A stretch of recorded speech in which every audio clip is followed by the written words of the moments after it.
Привit, moi druzy. Hello, my friends. My name is Darren Gerdes. I'm just a professor who's trying to help you understand what's going on in Ukraine.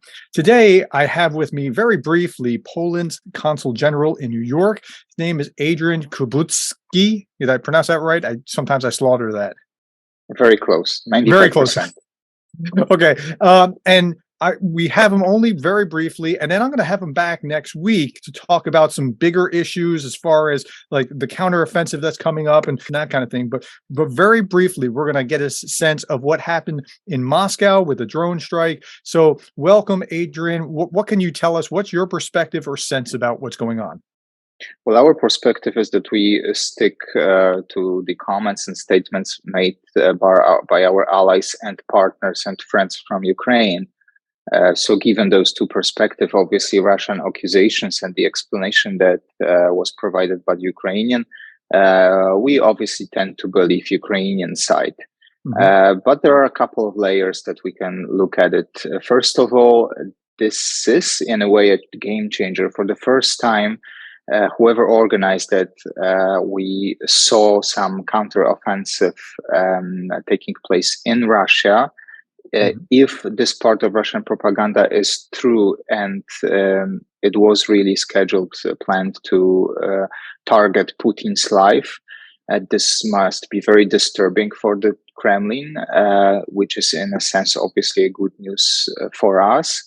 And I think the message right now is being sent that the Russian officials, the Putin circles, Putin himself, and perhaps some of the oligarchs that are supporting this aggression in Ukraine cannot feel safe. And there are probably many people, many organizations that are really willing to serve the justice or bring them in front of the justice.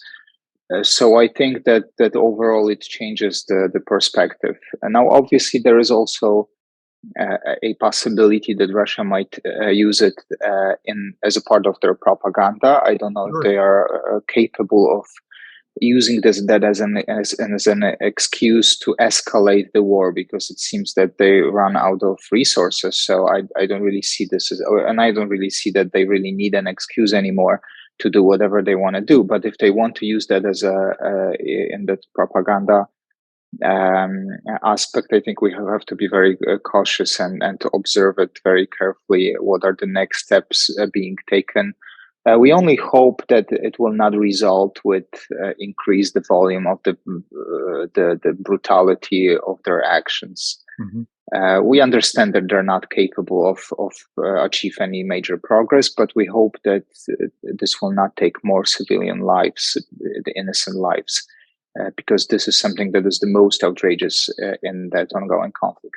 You said two things that I wanted to key in on very briefly, and that is, one, Zelensky denied it immediately. You said, well, let's hear what their statements were, and he doesn't tend to do that. I mean, like he tends to either accept, yes, we did this, or just be quiet. But outright denying it was a very interesting thing, which makes me very skeptical of whether anything came from Ukraine.